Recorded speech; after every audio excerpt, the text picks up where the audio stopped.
development of any nation. What is an economic policy? In general, economic policies are the actions that a government takes in economic field to manage economic issues, to balance the economy and to promote sustainable growth.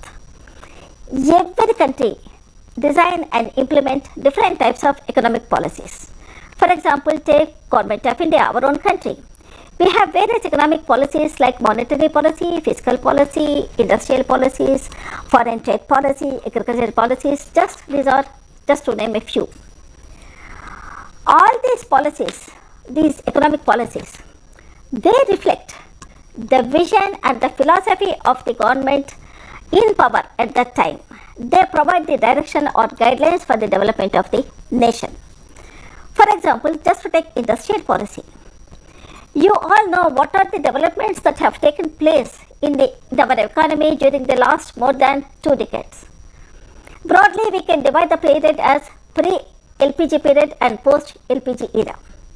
Liberalization, privatization and globalization. These are the major reforms introduced by the government through its industrial policies. Pre-liberalization, pre-LPG period, mainly it was licensed laws. Most of the major sectors are under the government control and the entry for the foreign players is very, very restricted. During 1990s, our government has taken a decision to liberalize, privatize and globalize its policy, as a result of which the license policy was liberalized to a great extent. Most of majority of the sectors, the government started privatizing the sectors and opened the doors for the foreign players. And to what extent actually we have gone to privatization? You see recently even a train was run by private persons.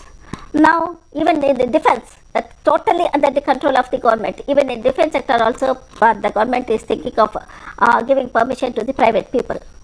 And recently some private persons, they launched even rocket. To that extent the government of India has liberalized its policies. So any policy,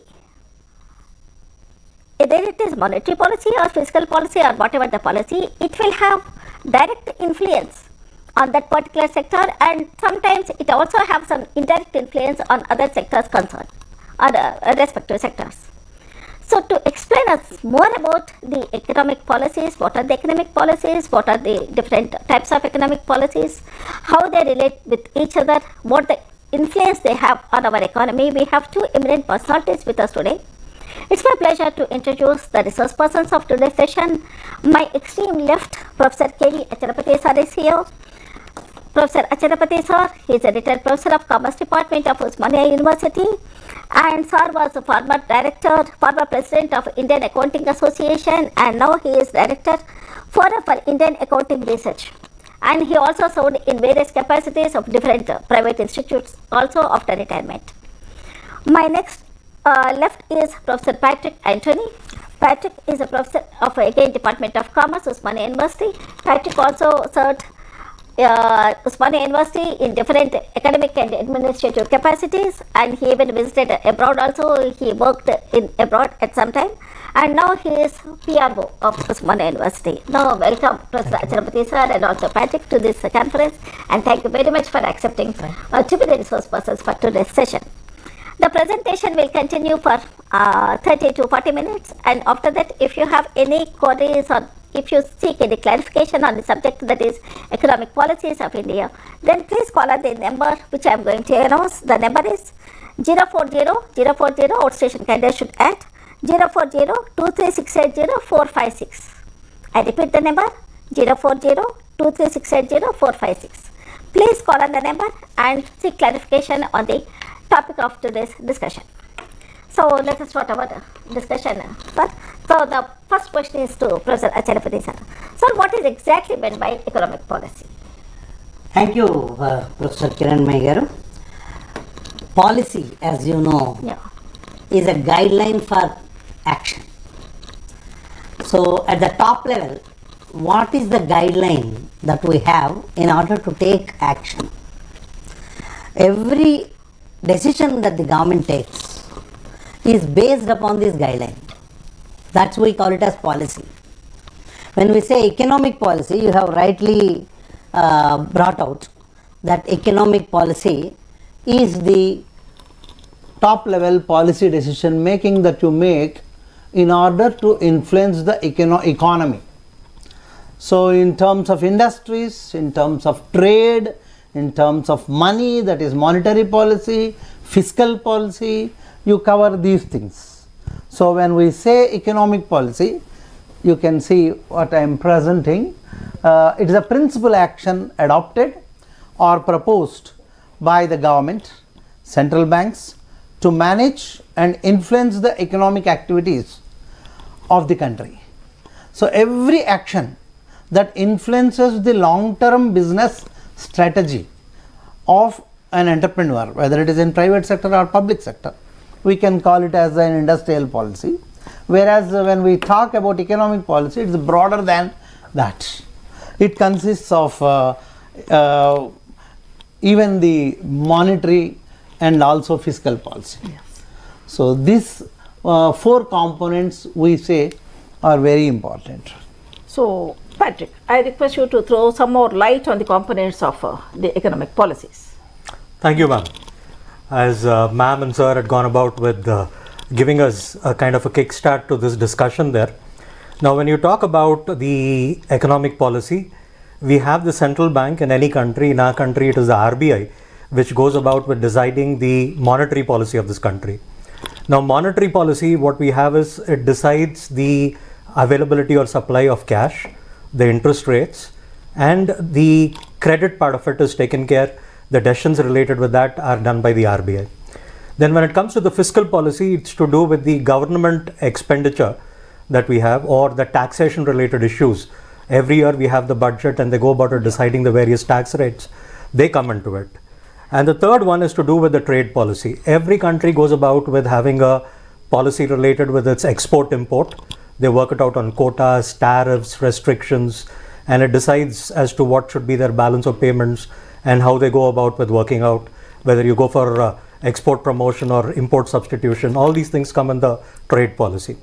Now, when it comes to the industrial policy, now here you're looking for how to promote, how to create a sense of competitiveness in any industry and how to go about with creating employment related opportunities. These come into it. And when we look at the exchange rate policy, they go about with deciding as to what should be the value of a country's currency in relation to the currency of the other countries. This is very crucial, which decides many other policies that are there. And then when it comes to the regulatory policy, it decides the rules, regulations, and whatever the other policies that are there, how they are to be implemented. I mean, it includes things to do with labor related policies, or it could be to do with industry related policies. It could be related with Consumer Protection Act, the kind of legal environment that is there, or environmental related issues. All these things are decided by the regulatory policy, ma'am. Okay. So, monetary policy, fiscal policy, trade policy, industrial policy, exchange rate policy, and regulatory policy. So, these are the major economic policies. That's nice. So, 𝗓𝗏𝗧𝗧 sir, how actually this journey transformed? Because we all know that till 47 we were under the British rule. So, only 47 we started preparing our own policies. How actually this transformation has taken place? Over a period, yeah? Yeah.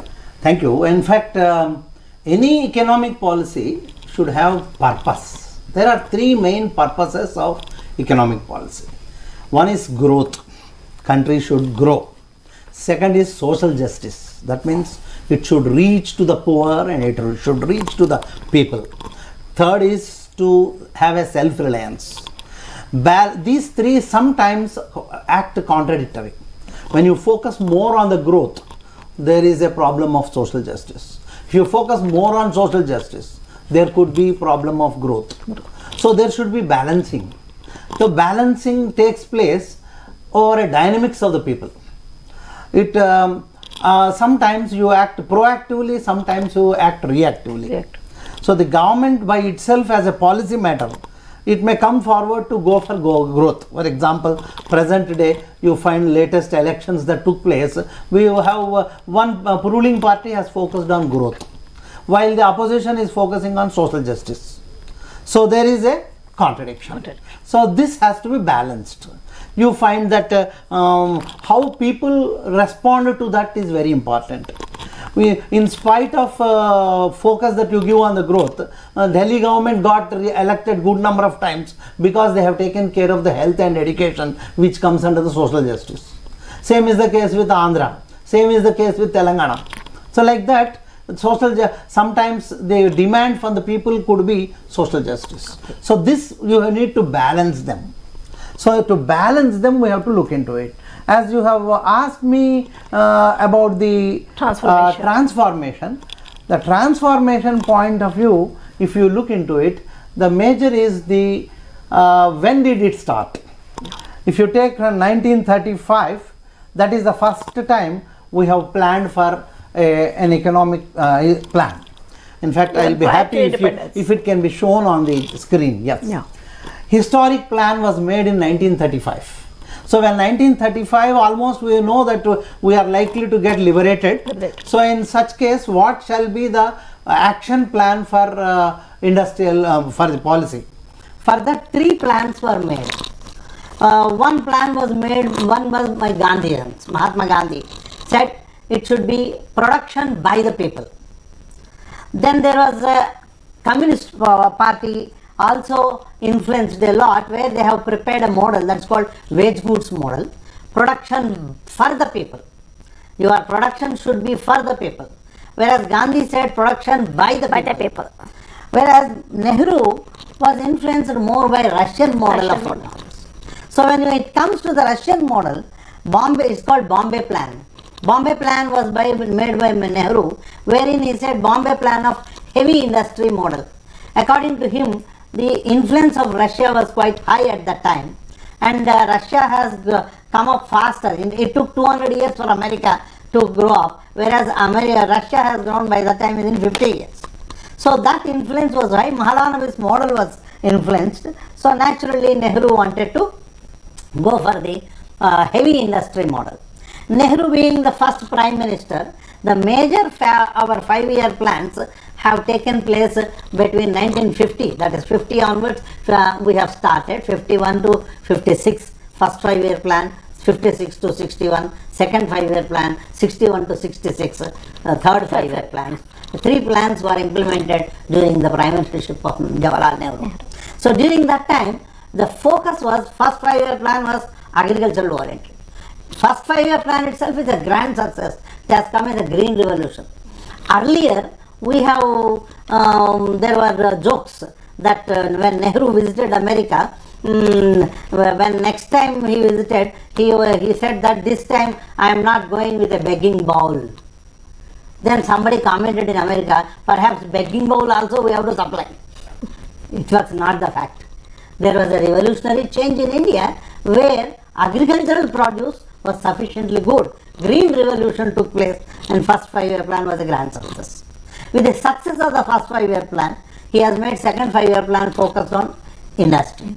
The strategic industry, key industry, impulse industries, propulsive industries were started. Propulsive industry means with one particular industry established at one particular place, there will be 100 ancillary industries in private sector. That is the theory. That means one public sector commanding role if it produces, and then it produces heavy industry with heavy investment, it does it. It will generate employment to many directly within the organization and also indirectly in private sector. That is called percolation theory. So through the percolation theory, 𝗪 model was established, wherein Nehru era given more importance to that. And being Mahatma Gandhi being the father of the nation, Mahatma Gandhi's production by the people is given as a supplementary role, not as a main role. That is the reason khadi and village industries, small industries, cottage industries were all started during the time, and they were supposed to be supplemented to the heavy industry model. So this is what they have done, and creation of economic infrastructure has taken place significantly during the period of Jawaharlal Nehru. And ideal employment also was given by the public sector during that time. Whereas by 1966, as you know, Nehru died, and within 1 year we had Lal Bahadur Shastri, who had to had a FAV. We were in Pakistan war, etc. Time was very less. Immediately 1967, Madam Gandhi took over. So 67 to almost 1984, though 1977 to 1980 there were 3 or 4 prime ministers, major we can say it is a Indira Gandhi era. During that time, the focus was on social justice. Because 1971 elections, she won on the card of left orientation, including this with the support of Communist Party. So more or less, if we talk in terms of what we have prepared, 3 plans of Bombay plan, we can say production for the masses has taken place during the period of social justice area, where not only public sector, there was joint sector, there was assisted sector, there was development of new entrepreneurs, not just the Tatas and Birlas, but new entrepreneurship has come up, because the surplus in agriculture during the Nehru period has made some many agriculturalists to become rich. The rich agriculturalists started investing in the industry. Then we had agriculture turned entrepreneurs. Agro-based industries have come, and then processing industries have come. Many licensing was made in such a way that you give freedom to the people to copy sometimes, like that drug industry. 400 drug industries were started during the Mrs. Gandhi time. To start the industries, the permission was given by the government. During that time, the trade-related intellectual property right was not there. So, though it was India was blamed that it is a copycat drugs are being produced, but the slogan is to make drugs accessible to the poor. So that's the reason, even if the some of the drugs are not updated, they were produced in large number, they were made accessible to the poor. So that took place during that time. It is many entrepreneurs, new entrepreneurs have come up, first generation entrepreneurs have come up by giving license to the people, and then the social justice through bank nationalization. Banks were nationalized, 14 banks first time, 6 banks later, and banks were asked to give loan not on the basis of security but on the basis of project viability. So even a poor man was able to get the loan because of the project based loans, government support, with the government support. So that is the reason you had new entrepreneurs have come up and started, industrial development took place. However, the licensing was very strong, and licensing was very highly regulated. I wish that so very tight. Licensing was very tight. Very tight at the time. And because of this, the creation of social infrastructure has taken place in India. Whether in terms of banks, whether it is insurance, whether it is health, whether it is schools, whether it is education scholarships, etc. Lot of social infrastructure. People were available to work for that. So this has taken place during the Madam Gandhi's time. However, this has resulted in 1973, one 𝗍𝗏 𝗓𝗏, he was a top economist who has pointed out that your too much tight licensing system is resulting in stagnation. At the same time, you are spending money more and monetary policy is liberal. With that, money circulation is more. Stagnation is taking place in industry and resulting in stagflation. Stagnation with inflation. This was criticized by the 𝗍𝗏 𝗓𝗏, and Madam Gandhi responded to this by starting her liberalization from 1973 onwards. 1980 we took a loan from IMF, and IMF has imposed conditions while giving loan, saying that you must become efficient, you must become ability to pay back our money. So your profitability must go up. In order to increase your profitability, you must allow collaborations with the efficient industries in developed countries with that of the India. That means they have put indirect pressure on the government to have multinationals in our country. By that time, we have already realized that the purchasing capacity of Indians, especially 11% of the Indian population, has become a middle class. And their purchasing capacity, purchasing power parity. That means if you take the dollar's point of view, we may be very poor. But when you look to the maintenance with $1,500, for example, was the salary for a professor. And $1,500 is nothing in America. But with $1,500, a professor was able to maintain a laundry woman or a servant maid or a car or a fridge. So all such facilities he was able to maintain. So this power parity theory, based on that it has come up. So government wanted, multinational companies were very much interested in joining India in the market economy. So they wanted that Indian policies should turn towards the market. So that has taken place from 80. But 84 when Madam died, her son Rajiv Gandhi took over, focusing more on the growth and productivity. And this growth and productivity shifting, that means, as I said, economic policies have been shifting. That shift has taken place, take off from the socio-economic infrastructure and did not take place. And what important was, the plan funds have flown to that particular category of people who can create demand for the non-essential commodities. This is the root cause for inequalities. This is the root cause where 11% of Indians were ready to buy the products from multinational company. Next 40% are the working class people who are psychologically wedded with 11%. That means they want latest TV and fridge, etc. in their house. They cannot afford to buy. Their capacity to buy is less, but their desire is high.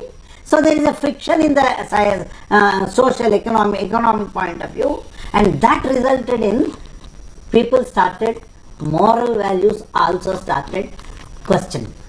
This is the major change that took place. Consumption patterns have changed, and that has resulted in major change in 80 onwards. And 84 onwards till 91, still our economy was the regulated economy only, but consumption patterns changed. People's desires have gone up. External debt has gone up because once you start liberalizing, people started importing more consumer products, and exporting was less. Obviously, it resulted in burden. By the time we came to such a situation in 1991, even if you take the gold, entire gold in India, if it is mortgaged in US also, you will not get the loan. They said transfer through ships. That was the situation at which Rajiv Gandhi died in 1991, and as a stopgap prime minister, P.V. Narasimha Rao became the prime minister. And that is the starting of your total liberalization, because Prime Minister Narasimha Rao has understood that first monetary policy has to be changed, where you must tighten the Sir, 1 second, it seems there is a call. Sure. It's got disconnected. Yeah, please continue. Tightening of the economy, and the tightening of the money, that's very important, monetary policy. So first thing he did is exchange rate corrections. Exchange rate corrections were effected by Manmohan Singh as a finance minister in 1991 first, and then that was followed by economic reforms, and then the liberalization of the, as you have already mentioned, liberalization, globalization, privatization, liberalization, privatization and globalization. This has been started, and from 91 onwards, many prime ministers have changed, but that policy has been continuing. So the seeds were laid during Exactly. 19 ceasefire like during Rajiv Gandhi time when he was Prime Minister. Implementation was made during when Narasimha Rao Garu was the Prime Minister, and now we are enjoying all the benefits. Unshackling the economy. Earlier, they were permitting few industries to go for private industry. Yeah. Now the policy in 91 first they have done is everything is privatized. Yes. What is not to be privatized, only few are listed. That's all. Yes. Very few. Very That is few. the unshackling of economy. And Even afterwards, recently, our government has also made so many schemes like Make in India, Atmanirbhar Bharat. So many schemes were announced. yeah, in fact, 𝗕𝗏𝗺𝗃 𝗵𝗏 also followed the same, which I can show you on the screen. That 𝗕𝗏𝗺𝗃 𝗵𝗏 also has signed the GATT, General Agreement on Trade and Tariffs. Based on that, WTO and we have gone to the intellectual property rights where we started registering. The advantage of making the agriculture as a tradable product, services as a tradable product, including education, insurance as a tradable product. Once we have made these tradable as such, the tradable services, we have got the leverage in the international economy. In the international stage, many countries have used the services of India because Indian services were considered to be very qualitatively very good with at a lesser rate, competitively better rate. So that made the international access as such, which is followed by Manmohan Singh from the 2004 to 2014. 14 up to 14 also. Manmohan Singh also followed, where they have liberalized the foreign direct investment, foreign institutional investment, markets they can come and invest as such. Everything there was done, including, and at the same time, the financial inclusion also has been considered by the Mahatma Gandhi National Rural Institutions, MGNRI, that has resulted in providing employment for the poor, that resulted in having some funds in the hands of the labor who can create a demand, effective demand, and thereby resulting in reduction of inflation rate also. That has in banking sector, in the insurance sector, reforms have resulted, monetary sector resulted, and these things have helped in reducing the inflation. Inflation reduction is the one major thing, and the GDP also has gone up from 1.4% in 91 to the 5.6%, and it also gone to 6.5% in 2014. And new entrepreneurs have emerged. Terms of trade for agriculture have improved significantly in international markets. In international markets, we were able to do a lot of things. And the technology revolution has taken place significantly. Non-farm sector has provided a job, it has become a job creator.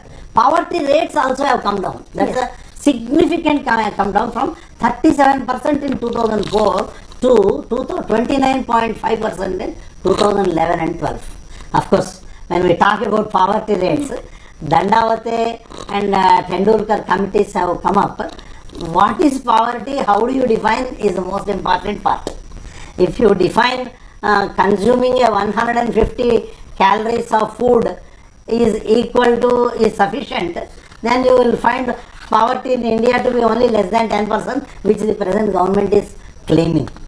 If you say I need a shelter to stay in the at least hut, or I need clothing also, if you increase the parameters, then obviously the percentage will be more. More number of people will be poor. So that particular part is subject to those parameters. It has come down to 29.5%. Now sir, we will come back to the latest policies a little bit later. Now my next question is to Professor Patrick. Patrick, actually all these policies have a major influence on the business environment. So I request you to throw some light how all these policies influence the environment, business environment.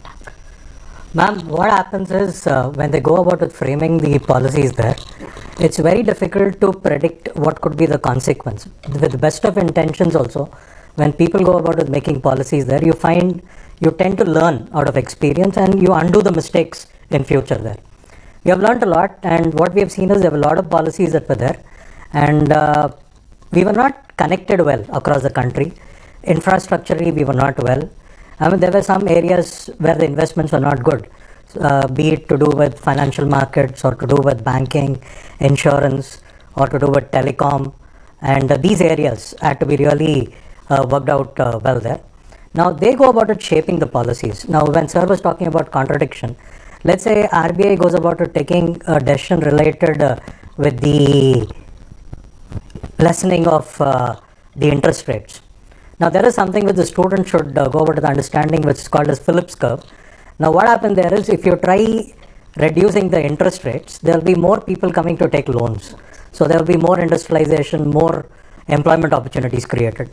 But the consequence, what happens is the supply of money in the society increases, and that adds on to the inflation. So, if you're trying to curb inflation by increasing the interest rates, the people who are coming forward to take loans are getting discouraged. So, there will be less loan takers, less industrialization, and it will go about with again creating issues related with unemployment. So, what happens is they are not independent of each other, but they are interdependent. Now, the government priorities, when it comes to the fiscal policies, what we have, when you have to go about it talking in terms of taxation. Now, for a very long time, we were not very good with software, but by giving incentives, tax-related subsidies and other things there, tax holidays, we were able to encourage them, and we have come up to become one of the largest exporters of software, and India has become a hub, and it has created a lot of job opportunities, as Sir was talking about percolation theory and other things there. So many people started to get jobs. I mean, it's very difficult to look at, we may just look at it as a software company, but there are so many support industries that are there which help the software, and all of them have thrived. So there is this interrelationship that we have between the economic policy to the fiscal policy to the monetary policy or to the industrial policy, and it gets overall influenced even with the exchange rate policy. And the basic idea is to create an environment which is conducive for innovation, investment, or taking the country towards economic stability, or curbing the inflation related aspects, creating employment. I mean, that's a bigger thing that we have, where we are trying to face a big challenge around there. So you're trying to boost the confidence of the various stakeholders that are there, like my money would be safe, or whatever decisions I take would be safe. Now, these kind of things are to be taken care, and the government from time to time they review the policies. And what Sir was saying is, for a very long time we followed what is called as the planned economy, the 5-year plans, and in the recent past this got shifted and we call it today to be the Niti Aayog, which replaced the Planning Commission and the 5-year plans there. So not only all these policies within the country, they are interrelated. Even sometimes the policy of some foreign countries, particularly well-developed advanced countries, they also influence our policies. I request you to throw some more light on this aspect. Yeah, ma'am. Like, it's said at times, like, if America catches cold, people across the world keep sneezing. Now, if there is some decision which is taken in one country, it influences another country. Now, in the recent past, what we have seen in America is the federal center, they have gone about with raising the interest rates. Yes. So they found that the money is more valuable in America and rest of the world. So people started to very keenly wait whether the federal bank they are going to revise the rates, increase the rates, or decrease the rates. What's going to happen? So what happened is people started to take the money that was invested elsewhere, especially the FIIs, FDIs, and other thing there, and they were pumping money back into the American economy. So it was creating a kind of a disturbance across the globe, wherein it went about with creating economic related issues, employment related issues for the home country as well as the host country. So let's take an example, like America goes about with raising its quotas and restrictions on imports it makes from China. So what happens is there is a lot of taxation and other things which happen, and there could be some counter related tax related issues also which could come up from China as a retaliatory kind of a thing there. So we don't live in isolation. When we say the word globalization, the entire world is a single village. So we can't take policies in isolation, and decision of one country naturally has an influence on the other countries. I request 𝗧𝗦𝗔𝗧, would you like to tell some more? In fact, I appreciate what he said. Recently we have experienced when there was a war between Russia and Ukraine. Yes. the government, USA has imposed sanctions on Russia, and Russia could not export its oil, etc. During that time, what India has done is, it has settled the matters with Russia through payment of rubles rather than rupee.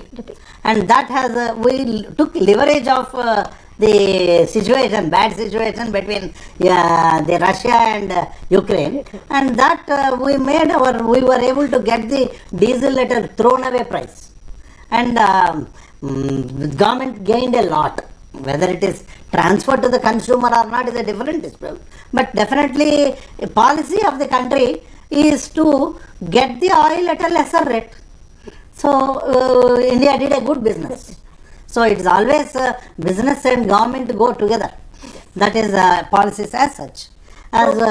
Within the factors functioning within the country and also outside the country should be taken into consideration while designing the economic policy, whether it is monetary policy or fiscal policy or industrial policy, whatever it is. Definitely. So it's a dynamic decision to be taken. Yeah. Now I request 𝗓𝗏𝗧 sir, let's continue our discussion on the transformation. Yeah. What are the recent trends? Thank you.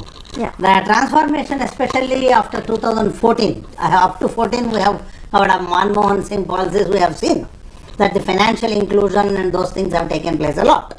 But after the takeover of the government by the BJP government, that is Narendra Modi has become Prime Minister. During his time, first point we have to understand is there is no change as far as the liberalization, privatization and globalization is concerned. So that continued. Only difference is with a more push, we were able to do it. The most important decision that took that was an achievement of the Narendra Modi government is about the one nation, one tax. This has consolidated the tax system in such a way that the GST has brought, first important thing is you are getting the account immediately, and everything is through one tax. People are happy that you don't have to file too many returns, one to APGST, one to CST, one TST, like that we had earlier. Yes. So that's one aspect. And of course, all of us know very well about the demonetization of currency, which was done by the Modi government in 2016, after he came to power in 2014. The main purpose of demonetization of currency as declared by the RBI was to bring the black money out. Then also to prevent the flow of cash in the markets. In the immediate action for coming just from 2016 December to 2017, answer is yes. They were able to control the flow of money in many places, especially when elections took place in Uttar Pradesh. That has resulted in flow of money to be stopped. When it comes to long run, when we talk about it, the agony of the many people, public was very high. However, still people say that it was able to bring some transparency in terms of controlling the money. So that is one of currency, but inflation has definitely inflation rate has come down due to that particular thing. Then ease of doing, getting the permissions from the government, ease of doing, make in India, Atmanirbhar policy. I wish that it should be shown in the screen. Atmanirbhar policy, also we look into it. These are the policies which are declared, especially for the micro and small scale industries. Mudra loans were given for the weaker sections. Startups, the startups is a excellent initiative taken by the government of India after 2014, wherein number of persons have come forward. Many startups, many young unemployed people were able to come up with startups. One challenge which of course which we will discuss later also, that we have motivated many youngsters to come forward for startups, but we have not laid a policy to deal with the failures. because equally there is a more than 10% of the startups have failed. When they have failed, their life is disaster. Yes. Because their entire their personal money they have put. They take so many loans and their life became disaster. In America, a failure is also supported. Bailout policies are there in the America. So such bailout policies also must be brought out in the policy as of now. That is one. Similarly, digital payments. Digital payment is the most efficient and most excellent step that is taken by the government of India, wherein the digital payments, even 5 rupees that when somebody is puffs a cigarette and then shows the QR system and then code and pays it. This resulted in every money transaction will be reported to the bank and it will reflect in the bank, and bank will immediately look into the tax system, etc. So transparency has improved due to the digital payments. And one good point with this they have started is in the digital payments they have said it is free because government is bearing the transaction cost. But nowadays what they are doing is they are saying that if it is less than 5,000 you can send without the PIN code. Why they are doing is they want to identify what is the volume of transactions that will take place less than 5,000. Less than 5,000, once they identify this, they will continue that particular thing to be free. More than 5,000, they will charge something tomorrow. So this is also good because after all the government has to run. So this is a technology driven, artificial intelligence and machine learning, these things are taking place a lot now. Another point is also that because of all these digital transactions, more cyber crimes are also increasing. So what do you... obviously it will go up because of the technology driven. Technology has, it is a double-edged weapon. So obviously take place, but that is the reason what they are doing is they are trying to separate the lower volume, higher volume. Higher volume you can be more careful and more password is important and risk is there, etc. So like that they are trying to separate and reduce the impact of cyber crimes on people less. That's what they are planning to do so. And roads, railways, petrol. 1 second, sir. Hello. Hello. Hello. Hello. Hello. Continue, please continue. We are hearing. We are able to hear you. I have a question. Yeah, please. I want to ask Dr. Patrick. Okay. Yeah. Please continue. Dr. Patrick. Hello. Yes, sir, I can hear you. Dr. Patrick. Yes, sir. Dr. Patrick, how does the political environment shape the business? Dr. Patrick. Yeah. How is the political environment prevailing in the country shape the business? Okay. And what does the technology affect on, and how does technology affect the business environment? Okay.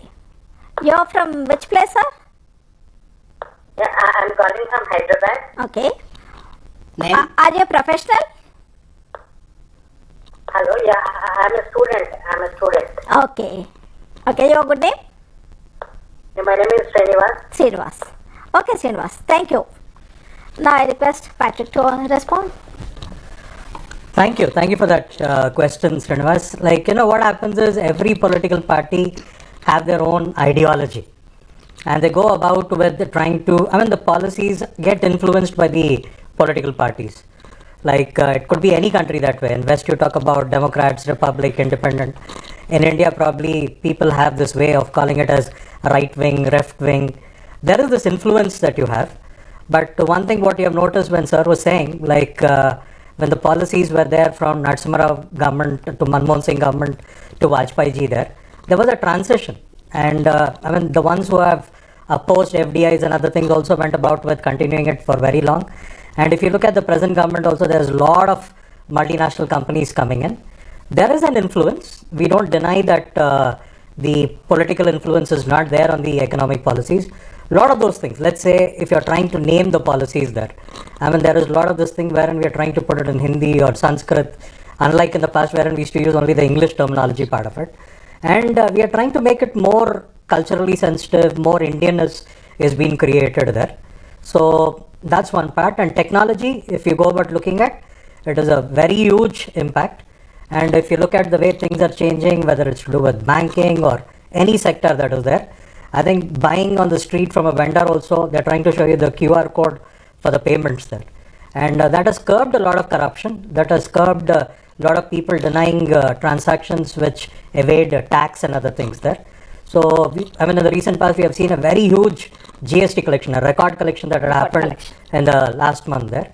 So, we all go about with aspiring for the technology changes that have gone about with bringing it there. And there's a lot to see in future as to how we go about with getting these things done. Hope I have answered your question. Yeah, I just add to that. Today's newspaper, if you look into it, the Chief Minister of Telangana has given a clarification that L&T has no business to talk about the free bus service being given to by the government of Telangana.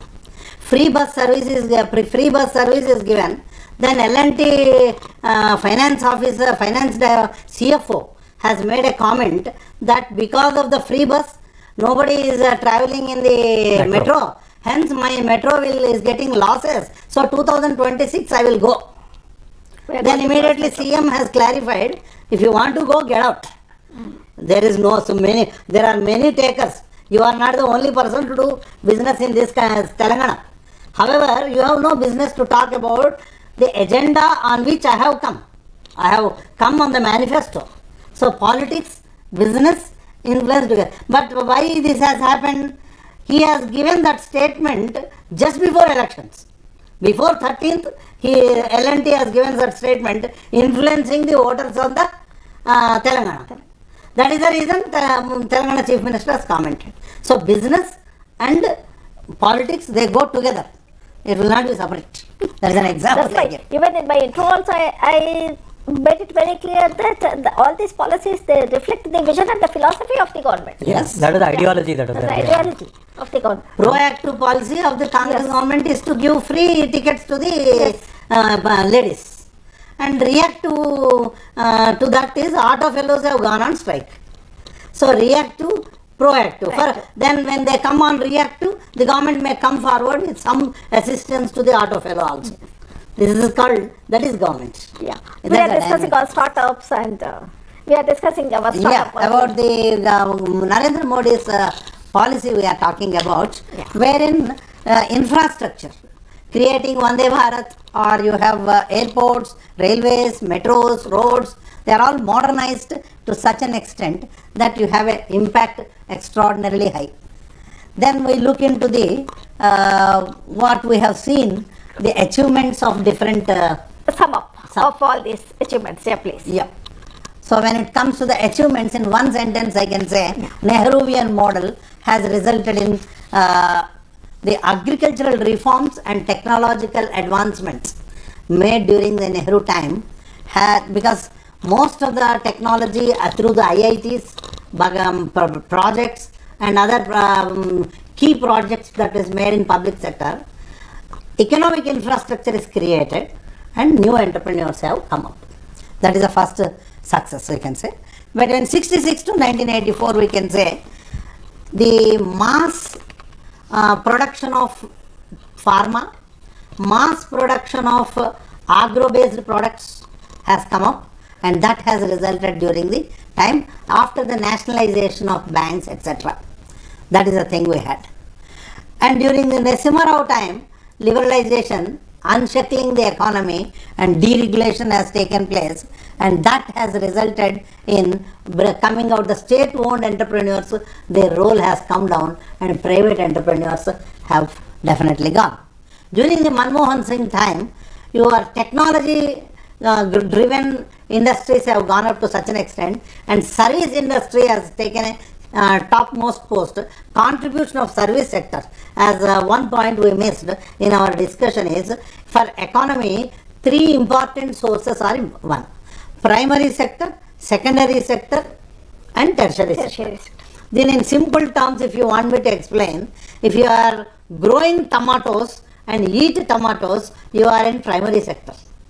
If you process tomatoes and then eat, you are in secondary sector, industry sector. Neither you produce tomatoes nor you process tomatoes, but only eat, you are in services sector. This is in a simple, very jocular way I can say. That means the service industry contributes to the economy by getting money by doing a service. The service done to the America, the service done to the first world countries through the information technology, IT sector and IT related sector, we have contributed a lot to the economy during the Manmohan time. Then when it comes to the infrastructural development, power sector reforms also took place and privatization took place in those times. And major achievement we can say is about this Mahatma Gandhi National Rural Employment Guarantee schemes, through which poverty ratios have come down, that we have discussed already. Then when it comes to the Narendra Modi's period, we can say that the interest rates are stabilized, number one. Number two, fiscal consolidation has taken place. State governments are not being given money unless they are able to control their fiscal consolidation is made. And many state governments, recently Karnataka had to go to Supreme Court in order to get money to saying the norms, etc. So such things, to some extent, it has helped in reducing the inflation rate, though it is inconvenience to some extent. Then digitization of payments has controlled the inflation and brought transparency. Most important point, this can be shown on the screen please, wherein we talk about the social infrastructure. This poverty ratio continues to be coming down. According to the latest Rangarajan's on the Hindu paper, last week only it has come, wherein it says that the poverty rate has come down from 29.5% in 2011-12 to the 10%. That's what I was taking to you about how it is possible. When Rangarajan has given, it cannot be wrong. At the same time, we should know that the parameters of the poverty measurement is very important. And poverty measurement, once you relax the poverty parameters, percentage of people coming out of the poverty will be high. That point I can say.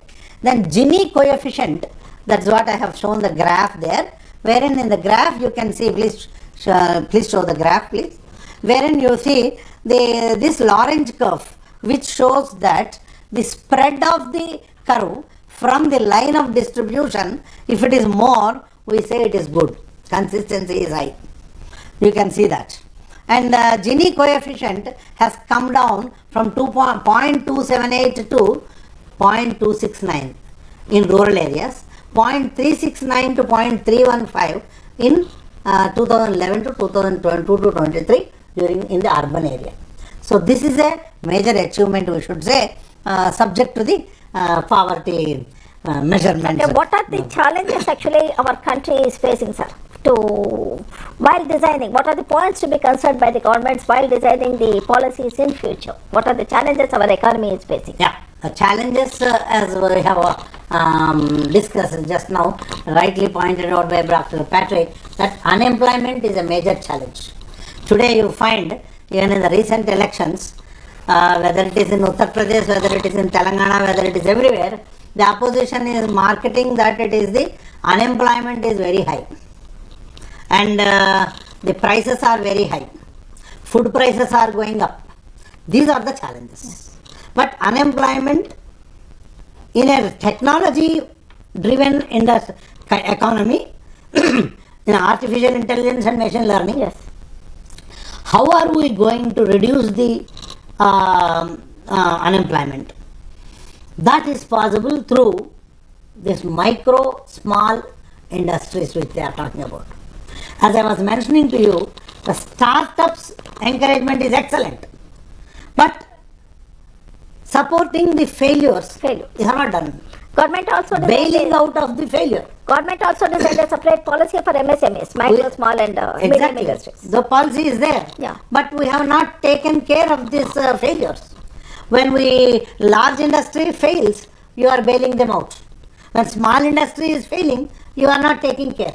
So they are on the roads. Actually, more support is required by this is important. This is important. This is required as such, and that will naturally. Last point I can say in the challenges, 1% of the population is enjoying 53 million rupees per annum, and for majority 50% of the country are getting only 15% of the national income in the country. So that is the social inequality. If it is not tackled properly in the process of growth and growth and growth, there is a danger that social unrest will be high. People will revolt, and to prevent that, you need to have intervention policies to take care of the poor. Would you like to add anything, Patrick, words or say? Yes, ma'am. I think the focus got to be different there when it comes to meeting the unemployment related. There is a lot of scope if you look at in manufacturing and services and technology related sectors. So we have growth, but most often we see it has been jobless growth. So creating jobs will go about these things. Having money in the hands will have the economy rolling there. And there should be a lot of investments done in the social sector, let's say to do with healthcare, education, or social protection. And when you talk about unemployment, I think the rural masses are at a receiving end at a very large scale there. And we need policy reforms that are there to be more continuous rather than a very lengthy period or gestation kind of things that are there. And the other one that I would focus on is the infrastructure kind of a thing there. Where we're talking about 4-way lanes, national highways, but still there are places in the rural areas where they're not being connected. I mean, there is very pathetic conditions even when it comes to... newspapers we saw the people carrying patients or that's something. And all those probably the COVID had really gone about with exposing us to a lot of things there. So that should be a reminder to us. One more point I would like to add. Even the government also should take into consideration nowadays everybody is talking about sustainable development goals. Yes. And we should that is very important. We are talking about all of that. When Madam Gandhi attended the UN related conference, he said economic development, but it should not be at the expense of the environmental degradation there. So there should be a balance where we are talking about green technologies or renewable resources, not depending more on fossil fuels. So that also is essential part, ma'am. I think sir want to add something on SDC, sustainable development. Sustainable development, climate, that is a nature. If the nature is not taken care, nature will take care of you. I'm afraid 𝗓𝗏𝗧 sir and Patrick, I think time is already over. Economic policies is a very vast subject. I think we did little bit justice to the topic. There is a lot to be discussed on this area. Yes, thanks a lot 𝗓𝗏𝗧 sir and Patrick being with us today. Thank you. Thank you all the participants. Thank you.